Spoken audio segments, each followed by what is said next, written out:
అందరికీ నమస్కారం అండి. నేను మీకు సుపరిచితుడిని. నా పేరు బాలాజీ. ఈరోజు ముఖ్యంగా మీ అందరితో మాట్లాడడానికి ఒక అద్భుతమైన సంఘటన ఉంది. అదేంటంటే కోదాడలో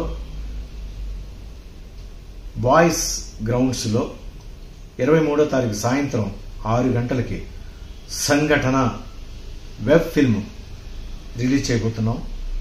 దానికి నేను ముఖ్య అతిథిగా వస్తున్నాను.